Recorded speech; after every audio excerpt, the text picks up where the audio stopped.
여러분 안녕하십니까? 북한 김정은의 사기극이 또 터졌습니다. 얼마 전에 북괴 김정은이가 군사정찰 위성이다 라며 만리경 1호를 쌓아 올렸죠. 그런데 어떻게 됐습니까? 만리경 1호가 우리 대한민국 서해바다에 추락하지 않았습니까?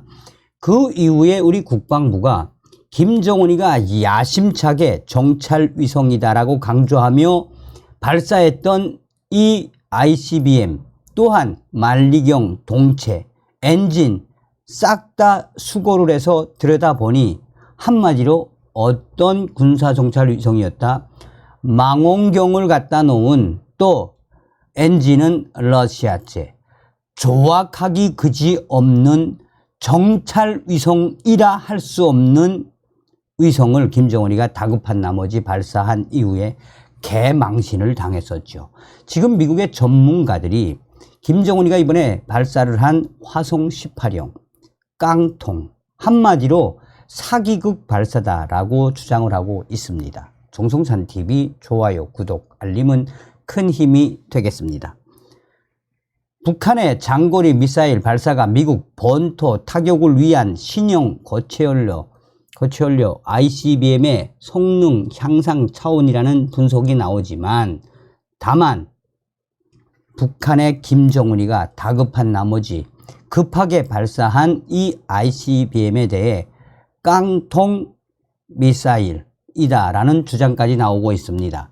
반벤 디펜 전 국무부 국제안보 비확산 담당 수석 차관보는 12일 현지 시간 북한의 장거리 탄도미사일 발사와 관련해 신형 고체연료 ICBM 대륙간 탄도미사일 화성 18형의 안전성 입증 차원일 가능성을 제기했습니다. 그는 이번 발사체의 비행 궤적이 지난 4월 발사된 화성 18형 비행 궤적과 비슷하다라는 분석과 함께 이같이 밝혔습니다. 북한이 지난 4월 화성 18형을 처음 발사했기 때문에 줄곧 추가 발사를 통한 안전성 검증을 목표로 발사 준비를 해왔을 것이라며 이번 발사가 그런 성격일 가능성도 있다라고 설명하며 그러나 이번 북한의 발사 화성 18형의 발사 놀랍지도 않다. 전승절을 앞두고 북한 김정은이가 정치적 선전을 극대화하기 위한 신형 화성 18형의 발사 한마디로 뭐란 이야기입니까? 쇼란 이야기죠. 다만 이번 미사일이 보인 높은 고도 정점 그것에 대한 부분에 있어서는 이 화성 17형보다는 조금 발전을 한 것 같다라고 전하고 있습니다. 자, 앞서서 한국의 합동참모본부는 북한이 12일 10시께 평양 일대에서 동해상으로 발사된 장거리 탄도미사일 한 발을 포착했다라며 한국의 군 당국의 발표에 따르면 북한이 발사한 이 미사일은 고각으로 발사돼 약 1,000km를 비행한 후 동해상에 탄착했다라고 전하고 있습니다. 일본 방위성도 이날 북한이 ICBM급 미사일 발사 소식을 전하며 최고 고도가 6,000km라고 발표했습니다. 북한의 ICBM 발사는 지난 4월 13일 고체연료 ICBM 화성 18형 발사 이후 90일 만인데 한국 군과 정보당국은 이 미사일이 화성 18형일 가능성에 무게를 두고 있습니다. 화성 17형의 경우 과거 최고 고도가 6,000km 이상 올라간 적이 있지만 화성 18형은 지난 4월 시험 발사 당시 이 정점 고도가 3,000km 미만이었던 것으로 알려졌습니다. 때문에 북한이 90일 만에 지난 4월 발사보다 비행 시간과 정점 고도 등 기술력이 급진전한 것인지에 대한 관심이 쏠리고 있습니다.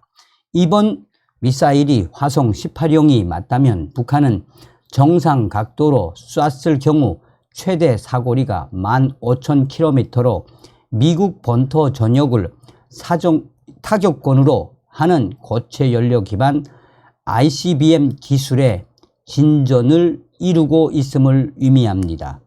이런 가운데 북한 관영노동신문은 발사 다음 날인 12일 김정은이 참석한 가운데 신형 고체연료 대륙간 탄도미사일 화성 18형을 시험 발사했다라고 보도했습니다. 그러면서 당시에 북한은 김정은과 조용원 사진 꼴랑 2개만 발표했죠.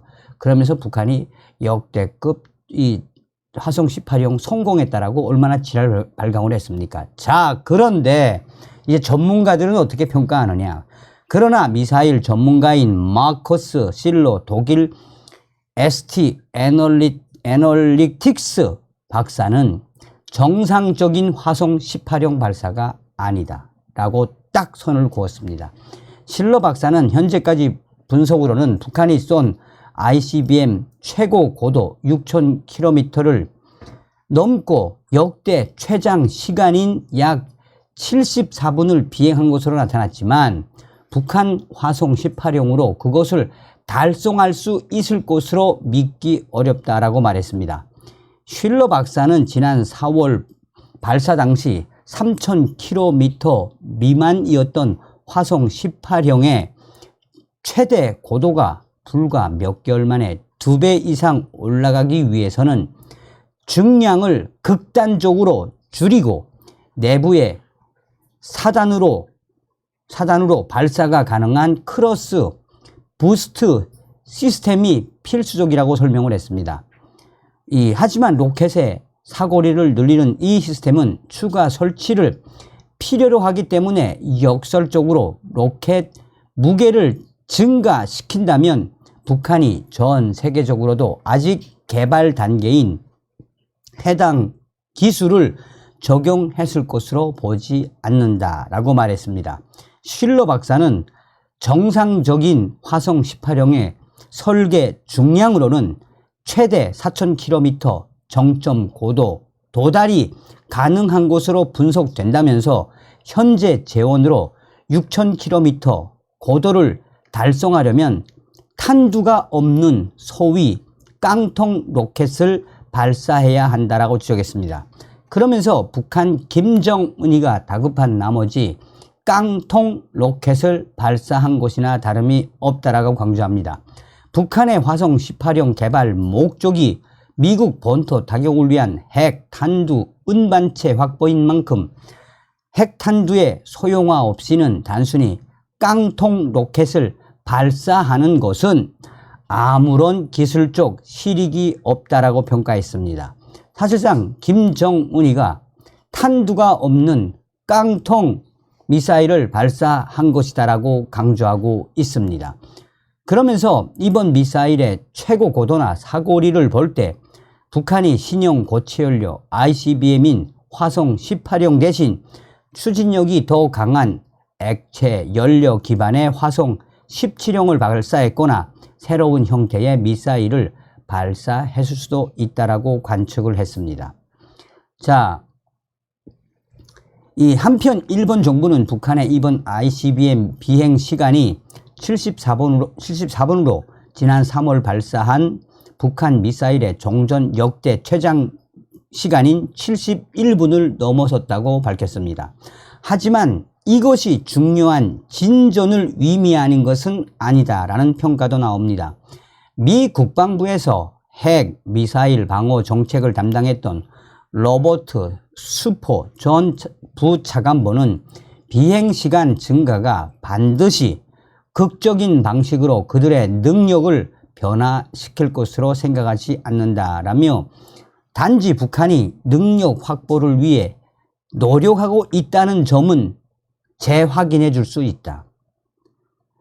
그러면서 그는 북한 김정은이가 이번에 자랑을 하는 북한 ICBM 74분 정도 비행했다는 것은 정상 각도 발사 시 미국 본토도 도달할 수 있다는 것을 의미하지만 실제 미국 본토 타격을 위해서는 다른 중요한 기술적 요건이 더 충족돼야 한다라고 강조했습니다. 북한이 대기권 재진입에서도 살아남을 수 있는 핵탄두 역량을 보유해야 한다는 주장입니다. 슈퍼 전 부차관보는 그럼에도 북한이 미국 본토 타격을 목표로 ICBM 역량을 계속 진전시키고 있는 것은 분명하다라며 미국도 이에 대해 정책적으로 더 심각한 경각심을 가져야 한다라고 전하고 있습니다. 이일로 박사는 이번 북한 김정은의 ICBM 발사, 이것은 계속 북한의 미사일이 진전하는 것은 맞지만 그 전에 김정은이가 다급하게 쏘아올린 만리경 1호 정찰 위성의 그 충격적인 반전처럼 정찰 위성이라고 할 수 없는 위성을 김정은이가 정찰 위성이라고 발사한 것처럼 이번 김정은의 화성 18형 발사도 사실상 깡통을 발사한 것이나 다름이 없다라고 전하고 있습니다. 또한 성조지 뉴스와 다른 군사 언론들도 한결같이 북한 김정은의 이번 화성 18형 인정해 줄 거는 인정해 준다. 무엇을 인정해 준다? 그러니까 계속해서 진전하는 것은 맞는데 이번에 탄두도 싫지 않고 오로지 높이 올려 보내기 위한 김정은의 이번 보여주기식 쇼 발사였다라는 것이 드러났다라고 군사 언론들은 강조하고 있습니다. 그러면서 김정은 씨가 얼마나 다급한지 정찰 위성 만리경, 그것도 가짜 같은 상업위성 측에도 들지 못하는 이 전문가들의 한심하고 조악한 정찰위성 발사를 왜 했는지 그때도 충격적이었지만 이번 화성 18형 발사도 사기극에 불과하다. 그러니 김정은의 이런 사기극 발사의 그 본질은 무엇이겠느냐? 그만큼 한미일 동맹과 한미 훈련이 김정은을 옥죄고 있으니 김정은이가 계속해서 이런 사기극 발사를 할 수밖에 없다라고 외신들은 전하고 있습니다. 다음 시간에 뵙겠습니다. 멸공.